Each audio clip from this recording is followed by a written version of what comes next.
Mesdames et messieurs, bonjour. Nous continuons nos témoignages, notre collègue de témoignages. Et puisque dimanche, c'est le quatrième dimanche du temps de Pâques, qui est le dimanche de la journée mondiale de prière pour les vocations, le dimanche du bon pasteur. Nous sommes appelés à promouvoir les vocations, à donner aux baptisés de s'interroger, ou même aux non-baptisés de s'interroger, de connaître comment est-ce que un homme se prépare en vue de devenir prêtre, comment il vit comme prêtre. Et maintenant, nous allons rencontrer le père Claude Bernard, qui est le plus à présenter ce cathol, puisqu'il est Monsieur Caritas. Bonjour père. Bonjour à Cathol TV et bonjour à tous vos téléspectateurs. Alors, père Claude, comment vous est venue l'idée de devenir prêtre? C'est une question qui est toujours récurrente. Comment est-ce qu'on fait pour entendre l'appel du Seigneur? Comment est-ce que Dieu nous a parlé? Nous savons tous que Dieu nous parle à travers sa parole, c'est sûr, mais il nous parle aussi à travers les événements de la vie. Il nous parle aussi à travers des personnes qu'il met sur nos routes pour pouvoir nous guider, nous orienter et nous aider à discerner l'appel de Dieu, la présence de Dieu dans notre vie. Alors, s'il faut déjà me présenter, je suis l'abbé Claude Bernard Yamsé, je suis prêtre ordonné de l'archidiocèse de Douala au Cameroun le 9 octobre 2004 par son éminence Père son âme, cardinal Christian Toumi de regrettée mémoire. Et donc, ma vocation est une histoire qui est un peu une histoire que seul Dieu sait écrire comme il sait écrire l'histoire de chaque homme. Et il a une histoire avec chacun de nous. Il appelle chacun de nous à une mission particulière. Il a un projet d'amour pour chacun de nous. Il faut simplement que nous arrivions à déceler cet appel. Je dirais simplement que l'histoire de ma vocation, elle est assez complexe. Et seul Dieu peut l'écrire parce que je ne suis pas né contrairement aux autres à l'église.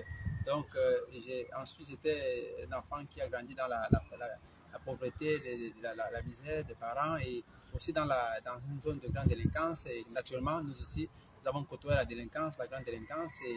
Et bon, c'était une histoire d'amour parce que comment est-ce que le Seigneur a fait pour m'en sortir là?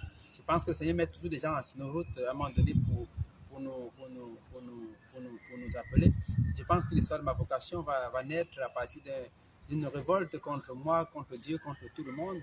Et c'est alors qu'à l'époque, un de mes amis qui aujourd'hui est médecin aux États-Unis, va là, étant donné qu'il va m'amener voir un prêtre. Donc, ce contact avec ce prêtre-là, il va m'encourager et finalement, en cheminant avec lui, j'avais déjà le bac pour le signaler à ce moment-là, puisque j'ai le bac très jeune. Et donc, je me suis retrouvé à l'université. Et je ne voulais plus aller à l'école parce que j'étais révolté. J'étais révolté parce que ma vocation première, c'était d'être médecin. Je voulais faire le concours de la médecine. Et comme Dieu sait comment il écrit l'histoire de chaque homme, alors je n'ai pas pu faire le concours de la médecine parce que j'étais malade et je suis entré dans une rébellion, dans une révolte. Je ne voulais plus rien faire, même pas étudier. C'est alors que cet ami m'a conduit vers ce prêtre-là, Père son âme, moi, le Père André Bonnet, jésuite, qui l'a présenté. Il a essayé de me convaincre de repartir à l'école et puis je suis reparti à l'université. Cette fois-là, je me suis inscrit en faculté de sciences, j'ai fait la chimie, après j'ai fait la biochimie. Et bon, chemin faisant, c'est comme ça que l'histoire va naître. Il faut aussi signaler qu'entre-temps, dans cette crise-là, je vais faire la rencontre du chemin de Catholique, qui est une expérience qui aide les chrétiens à redécouvrir, n'est-ce pas, la vocation ou à faire le catéchuménat pré-baptismal ou post-baptismal, peu importe. Ce qui est important, c'est que nous devons tous avoir un cheminement de bon cheminer. La foi, la vocation, c'est un appel de Dieu. Et quand Dieu nous appelle, c'est pour qu'on se mette en chemin avec lui, qu'on marche avec lui. Et c'est donc progressivement dans ce chemin de conversion, ce chemin de redécouverte, de maturation de la foi, que je vais découvrir la foi, avoir la lumière pour lire les événements de ma vie, pour finalement comprendre aussi l'appel de Dieu, aider surtout par ces prêtres jésuites qui justement m'a aidé à pouvoir répondre à cet appel. Et bon, après il faut dire que au départ, c'est pas toujours, c'est un clair obscur, mais c'est plus un obscur clair. Parce que quand Dieu vous appelle, vous ne savez pas exactement ce qu'il faut. Mais ce qui est important, si je peux parler à posteriori aujourd'hui, quand Dieu vous appelle, la seule chose à faire, c'est de répondre. Ne vous préoccupez pas de savoir comment est-ce que ça va se faire, qu'est-ce qui va se faire, est-ce que vous allez abandonner, pas abandonner. Puisque en fait, vous vous rendez compte que c'est Dieu qui vous appelle. Et donc, dans l'histoire de ma vocation personnelle, je pense, j'insiste sur cet aspect parce que la Vierge Marie, quand le Seigneur lui appelle la Vierge Marie et lui dit tu seras ceci, c'est normal. Comment ça va se faire puisque je ne. Alors, elle hésite, mais l'Esprit Saint viendra sur toi et Et voilà, il t'accompagnera. Et puis, bon, le projet de Dieu va se mettre en place. Je pense que c'est un aspect qui me semble aujourd'hui important. S'il faut partager un peu quelques éléments de ma relation avec Dieu, de ma vocation, voilà, au sacerdoce, ma vocation à la vie chrétienne, ma vocation, n'est-ce pas, à la fraternité humaine, comme le pape nous dit, à construire, comme il dit cette année, à construire, n'est-ce pas, la famille humaine. Donc, c'est un élément essentiel dans la vocation. Comment c'est fait ma vocation? Mais dans ce contexte-là, voilà que le Seigneur va progressivement me guérir. Et donc, lorsque je vais à l'université après la licence en biochimie, et donc, étant suivi par ses pères, le père André Bonnet, qui m'a énormément aidé, qui m'a aussi aidé parce que dans le contexte où des difficultés que j'étais, j'ai commencé depuis la classe de première à prendre en charge mes études, donc je n'avais pas les moyens. Vous savez que l'université coûte cher. Et il faut dire qu'il m'a même accompagné dans cette démarche, mais il faut m'accompagner dans cette démarche-là. Et donc, lorsque j'arrive en année de maîtrise, je n'avais pas encore le master à cette époque-là, et donc le Seigneur lui-même va écrire l'histoire. Et comment est-ce qu'il va écrire cette histoire? C'est que déjà, je ne discernais pas très bien la peine que j'avais, mais le prêtre qui est avec moi m'avait dit, tu peux venir au groupe de vocation. Et bon, il m'a dit, c'est pas pour devenir prêtre. Et ça, c'est très important parce que le groupe de vocation n'est pas forcément pour devenir prêtre. C'est pas parce qu'on est au séminaire qu'on doit absolument devenir prêtre. Donc, on est au séminaire pour continuer à discerner clairement quelle est la vocation, quelle est la mission, l'appel que Dieu nous adresse. Puisque le Seigneur appelle tout homme. Et nous avons une vocation universelle, comme nous savons tous, la sainteté. Donc, c'est la vocation universelle qui peut se déployer à travers tel ministère, tel service. Et c'est d'autant plus beau que le pape, dans le message qu'il adresse pour cette 59e journée mondiale des prières pour vocation, il insiste sur cette dimension-là. Nous sommes appelés, n'est-ce pas, à prier pour construire la famille humaine. Nous sommes appelés à travailler pour être, n'est-ce pas, le gardien des uns des autres et de la création. Donc, c'est une grande vocation. Et dans ma petite expérience aussi de vocation, je disais tout à l'heure que l'appel de Dieu, c'est un appel qui n'est pas un appel moral. Dieu ne nous appelle pas parce qu'il est bon. Beaucoup de fois, lorsque je me regarde, je dis non, je ne mérite pas. Pourquoi est-ce que mes amis, ils ont continué dans cette grande délinquance, d'autres ont fini en prison, d'autres ont été fusillés. Et pourquoi moi? Parce que le Seigneur avait une histoire d'amour, il avait un projet, pas pour moi, au-delà de moi, il avait un projet pour le lycée de Douala, il avait un projet pour le lycée de Yaoundé où j'ai travaillé, il avait un projet pour Libreville, il avait un projet aussi pour moi par rapport, n'est-ce pas, à la charge, à la mission qu'il me confie. Notre propre histoire est une prophétique à la mission que Dieu nous confie. Et je pense qu'aujourd'hui, le service qu'il fait à Caritas et aussi avoir été à Pasteur Santé, tout cela m'a permis d'avoir une claire vision du fait qu'en réalité, la médecine, Dieu est le médecin et toute médecine qui n'est pas holistique, c'est-à-dire qui ne prend pas la dimension de l'homme dans sa globalité, est une médecine qui est vouée, n'est-ce pas, à ne pas guérir l'homme dans ses blessures. Le pape insiste également dans la journée mondiale des vocations en parlant, sont appelés à guérir les blessures. Une vocation, nous tous savons, de pouvoir guérir les blessures qui sont liées, n'est-ce pas, à nos histoires personnelles, les blessures qui sont liées, n'est-ce pas, au contexte social, à l'institution sociale, les blessures qui sont les blessures d'ordre moral, les blessures d'ordre psychologique, les blessures d'ordre affectif, les blessures d'ordre spirituel même, parce que quelquefois aussi, on peut être abusé de la foi, on peut être abusé de la foi. Je pense que s'il fallait peut-être parler de ma vocation, j'essaie de glaner ici et là, il faudrait peut-être toute une journée parce que l'histoire de la rencontre avec Dieu, c'est toute une histoire. Et il y a quelques anecdotes que j'essaie de relever comme ça pour montrer le lien qu'a fait en cette journée sur le fait que Dieu n'appelle pas parce qu'ils sont bons, mais il nous appelle parce qu'il nous aime. Il nous appelle parce qu'il a un projet d'amour, pas seulement pour nous, mais surtout pour les autres. Donc, on ne peut pas penser, c'est trop peu de penser, mon Dieu d'Israël, que je t'ai appelé pour toi. Non, c'est pour que mon salut parvienne jusqu'aux extrémités de la terre. Je pense que c'est un élément important. Donc, la vocation, c'est Dieu qui appelle, et quand Dieu appelle quelqu'un, il ne tient pas compte des critères moraux, il l'appelle d'abord, et c'est après qu'il va se charger, n'est-ce pas, de mettre les éléments des personnes sur nos chemins pour nous aider à pouvoir percevoir clairement quelle est la mission, la vocation à laquelle il nous appelle. Et je pense que quelques éléments que je peux glaner en cette veille, n'est-ce pas, de préparation de la journée mondiale des vocations pour partager avec mes jeunes frères cette expérience. Et ensuite, il faudrait aussi relever un autre élément qui semble important dans ce contexte-là, c'est que lorsque je vais aller au séminaire, il faut dire que au fond, je sentais l'appel de Dieu, parce que l'appel de Dieu, on le vit, on le sent. Mais quelquefois aussi, on hésite beaucoup, on ne veut pas. Et beaucoup de fois, j'ai lutté avec ces vocations. J'ai même souhaité être renvoyé de séminaire dans mon esprit. Mais en fait, le Seigneur, comme je dis toujours, il avait un plan d'amour pour moi. Et je me rends compte, en fin de compte, que Dieu, effectivement, Alors, un autre élément qui est important, qui peut aider un peu les jeunes de la vocation, quand on est appelé par Dieu, beaucoup de fois, on n'est pas compris. On peut ne pas être compris. Et souvent, on n'est pas compris. Alors, quelle attitude avoir? Parce que dans beaucoup d'histoires de vocation, il y a des conflits parfois entre les parents, les jeunes qui ne veulent pas. Alors, dans mon cas, ça a été aussi mon cas dans l'appel à la vocation, comme vous avez appelé. Lorsque je suis appelé par le Seigneur à pouvoir le suivre à travers la vocation sacerdotale, qui est une belle vocation, mais il y a aussi la vocation maritale. C'est pour ça que je parle ainsi sur la vocation globale.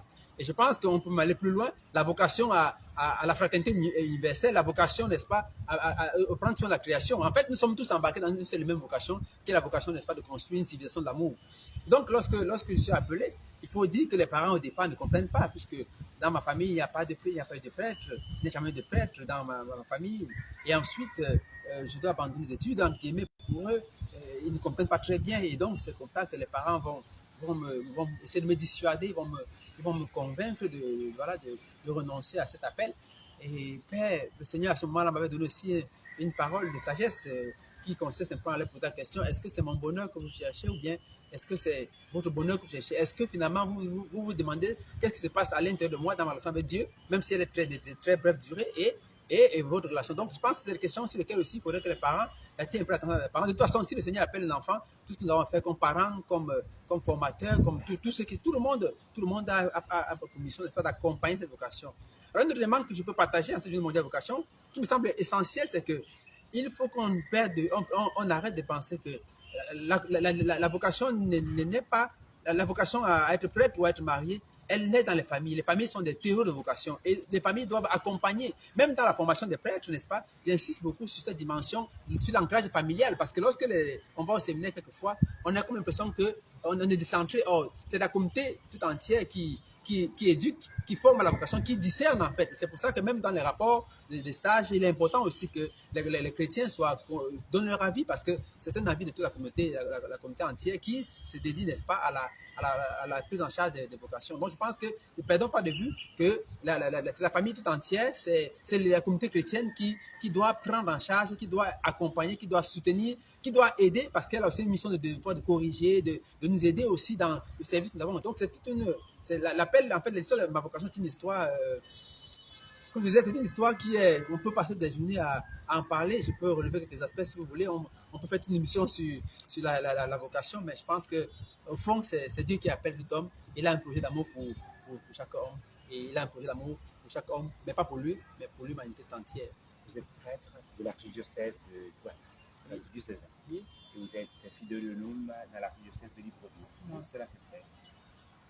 Ben, il faut dire que justement la conscience que notre vocation ne nous enferme pas, n'est-ce pas, dans un environnement. Signalons déjà que Père dans le Canada Christian Toubi, il avait déjà perçu que même si on est prêtre diocésain, il y a cette dimension à la missionarité, à être ouvert en fait, à être disponible à l'appel de Dieu et à dépasser les frontières qui peuvent être des frontières d'un diocèse ou d'une nation. Donc, le Canada Christian Toubi, dans le diocèse de Douala, vous verrez qu'il y a actuellement énormément de prêtres de la diocèse qui sont déjà fidèles de nous.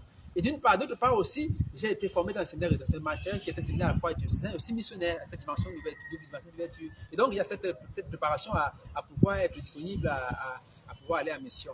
Alors, qu'est-ce qui va se passer? Ben, il se trouve que Monseigneur Basile Bengon il a besoin d'un prêtre à Libreville, puisque en 2008, lorsque j'arrive, il faut dire qu'il y a les prêtres ne sont pas, effectivement, le nombre d'ouvriers est vraiment peu nombreux. Aujourd'hui, je me réjouis parce qu'il y a vraiment, on est plus d'une centaine et ça montre vraiment la croissance de 2008 à 2022.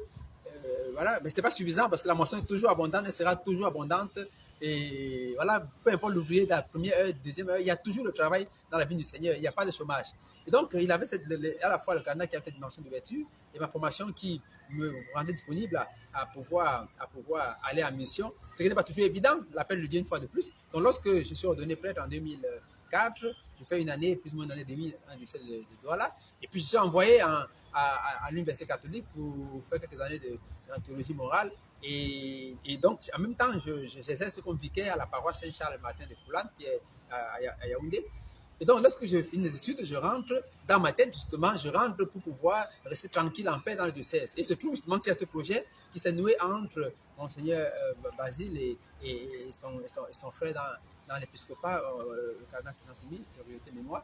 Et donc, voilà qu'il y a un besoin de prêtres aussi pour soutenir la mission de la communauté, ainsi de suite. Et voilà, lorsque je reviens, même pas les voilà déposer déjà, que on me propose, on me propose, oui, mais vous savez que lorsqu'on a dit oui au Seigneur, nous sommes à la disposition du Seigneur qui agit avec nous à travers les évêques. Donc, il me demande, est-ce que tu seras disponible, tu es disponible à aller à tel endroit. Je peux vous dire que je n'ai pas hésité parce que j'ai appris du Seigneur que c'est le Seigneur qui nous envoie en mission et on ne peut être heureux que si l'on est dans la volonté de Dieu. Si on va où Dieu veut que nous soyons, nous sommes heureux. les signes allons d'où nous voulons, nous ne serons jamais heureux parce que l'homme n'est heureux, pleinement heureux et profondément heureux que s'il est dans la volonté de Dieu. D'où la nécessité, n'est-ce pas, d'être à l'écoute de l'Esprit Saint et surtout de discerner l'appel de Dieu. Et à ce moment, j'ai perçu cela comme un appel du Seigneur à aller dans une aventure, n'est-ce pas, spirituelle avec le Seigneur, bien sûr, comme Abraham qui laisse tout et qui se met en marche. C'est ça la foi, c'est ça la vocation. Et donc, je me suis mis en marche et je suis arrivé dans la chaussée Libreville en 2008 où voilà, je vais être affecté comme administrateur, n'est-ce pas, avec mon frère. Le 1er octobre, à la fête Sainte-Thérèse, Oui. 2008, Oui. vous êtes nommé administrateur de la paroisse Saint-Denis de Mindoubé. Oui, 2008, oui. Et alors, comment va Mindoubé aujourd'hui, Saint-Denis? Ben, Mindoubé, c'est une communauté qui se porte bien. Il serait plus judicieux de poser la question à toute cette communauté paroissiale. Vous êtes une équipe de prêtres, Actuellement, la paroisse, nous sommes au nombre de 3 prêtres et un diacre qui est voilà, en vie du sacerdoce. Donc, moi qui est comme curé, l'abbé Claude Bernard, il y a le vicaire, l'abbé Emmanuel Choukonté, qui est depuis 2015 est déjà prêtre, et depuis 2016 est prêtre et qui m'accompagne dans cette mission. Et l'année pastorale est en cours. Conseil l'archevêque nous a fait d'une fois de plus la confiance et voilà, de nous envoyer à la fois l'abbé Didier, Fan, qui est mon cérémonier, et puis en stage en vie de sacerdoce, l'abbé Priscille. C'est aussi une marque de confiance. C'est aussi un signe évident que la communauté s'accroît par le nombre des ouvriers apostoliques, mais surtout par la grande communauté chrétienne. Mais il faut surtout dire que justement, notre paroisse est construite notre communauté paroissiale est construite sur la dimension d'une vocation universelle.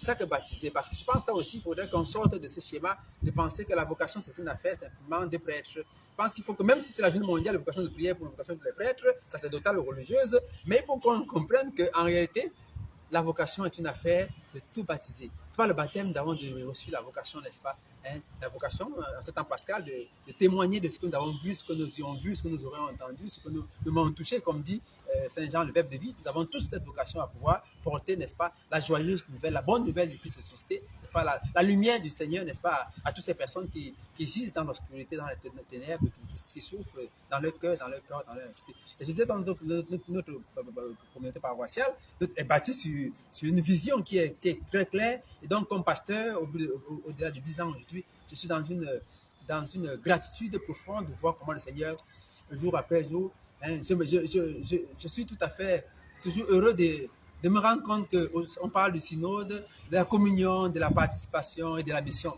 Je pense que si vous posez les questions à ceux qui ont resté à Mindoubé depuis plus de 10 ans, ils savent très bien que pour moi, c'est la communion est déjà en elle-même un signe de témoignage. C'est la communion fraternelle qui est plus, c'est un signe de témoignage, plus que tous les discours que nous pouvons faire, plus que parfois des homélies que nous faisons, qui ne sont pas mauvaises, mais qui parfois, c'est qui est la force du témoignage, n'est-ce pas, la force de la communion fraternelle, la communion sacerdotale, la communion, et c'est pour ça que mes parents savent très bien que la communion, nous sommes une famille, en fait, nous sommes une famille. Et dans une famille, n'est-ce pas, personne ne doit être exclu, personne ne doit s'exclure. Et nous devons construire ensemble cette famille. Dans la démarche participative, je pense que c'est bon, le synode pour nous, c'est simplement, ça vient simplement rappeler l'essence en fait de l'ADN, si on peut dire, n'est-ce pas, de la paroisse de Denise, qui est une église qui est bâtie, n'est-ce pas, sur une vision d'une église famille. Mais non seulement une église famille, mais une famille église en fait. C'est les deux pans qu'il faut tenir en compte, église famille, famille église. Donc nous sommes passés de la famille église, n'est-ce pas, à l'église famille.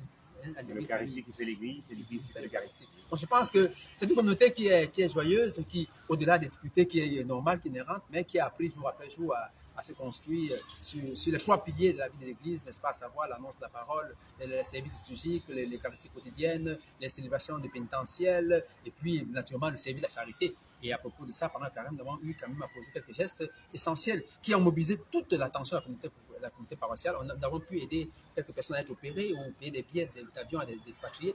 Mais dans une démarche communautaire, tout le monde, n'est-ce pas, a mis la main à pâte, on a collecté pour montrer, n'est-ce pas, cette dimension, n'est-ce pas, de la participation de tous à la mission, la triple mission de l'Église, c'est-à-dire annoncer, n'est-ce pas, célébrer, et surtout, une attention particulière qui me tient énormément à cœur, qui est une dimension qu'il faudrait que nous la remettons de nouveau au devant des 3 piliers, parce que l'Église aussi est vie de la charité. Ça, le pape François dira même que sans la charité, il n'y a pas d'église. Il n'y a pas d'église. De même, sans l'Eucharistie, il n'y a pas d'église, bien évidemment. Mais l'Eucharistie nous envoie à la mission. Donc, nous pousse à la charité, nous pousse, n'est-ce pas, à aller témoigner. L'amour de Dieu reçu, n'est-ce pas, vécu, célébré, doit jaillir, n'est-ce pas, dans la vie quotidienne, à travers une attention particulière, à travers la compassion, à travers des gestes de miséricorde, à travers, je ne veux pas faire tout le... Donc, le dimanche du bon pasteur nous montre souvent le Christ qui porte une brebis. Sentez-vous que vous êtes un pasteur qui a l'odeur de ses brebis? Mais comme vous le savez, le pape François, je pense que s'il y a une image qui me vient évidemment sur la vie du prêtre, le prêtre doit se définir d'abord comme un pasteur. Et le pape a fait toute une homélie lors de la journée des prêtres. Je vous invite peut-être à la voir à Catéo, à diffuser quelques extraits, où il dit que, n'est-ce pas, il ne compte pas le temps, il ne tient pas compte du temps. Le bon pasteur n'a pas peur de risquer. Le bon pasteur, en fait, il ne tient pas compte des horaires de travail. Le bon pasteur il est un pasteur, non un inspecteur du troupeau. En fait, je vous invite à le lire. Et c'est un texte que j'ai fait tout le jour hier pour m'aider dans la charge qui est la mienne. C'est-à-dire, le bon pasteur, il donne sa vie pour ses brebis. Et d'ailleurs, vous savez très bien qu'à Saint-Denis, quand vous arrivez, vous allez dire famille Saint-Denis, on vous dira servir par amour. Parce que le bon pasteur vient non pour être servi, mais pour servir et donner sa vie en rançon pour la multitude. Donc à Saint-Denis, quand vous arrivez, vous dites famille Saint-Denis, personne de famille, mais famille Christ-Roi, famille Chérubin, famille Sainte-Famille, les chorales de la paroisse, hein, ou bien famille lecteur, on vous dira servir par amour. Parce que justement, l'identité, l'identité de notre paroisse, c'est le pluriel. Mais un des aspects, c'est le service. Un des aspects, c'est la communion. Un des aspects, c'est la participation. Un des aspects, c'est que tout le monde doit prendre sa part, n'est-ce pas, pour l'annonce de l'évangile dans la mission.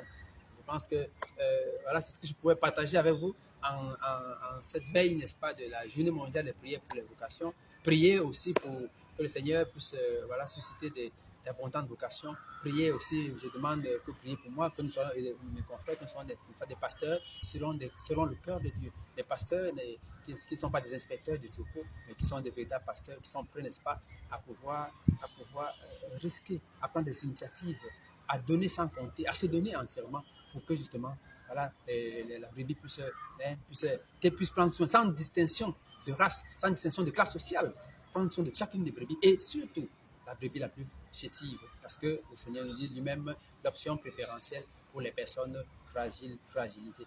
Le pasteur doit avoir une attention particulière pour les brebis qui sont malades, et pas surtout seulement pour ceux qui sont bien portants ou bien ceux qui sont socialement bien placés. Non, c'est un pasteur qui a une capacité de pouvoir se faire pauvre avec les pauvres, riche avec les riches.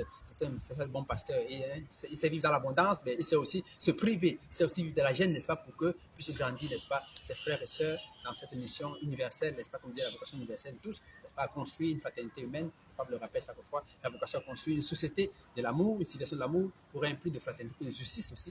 Donc je pense que c'est une vocation à laquelle nous devons tous prendre part. Donc je vous remercie. Non, c'est nous qui vous remercions pour ce moment d'échange. Ce temps de partage et cette préparation à la célébration de la journée mondiale de prière pour les vocations.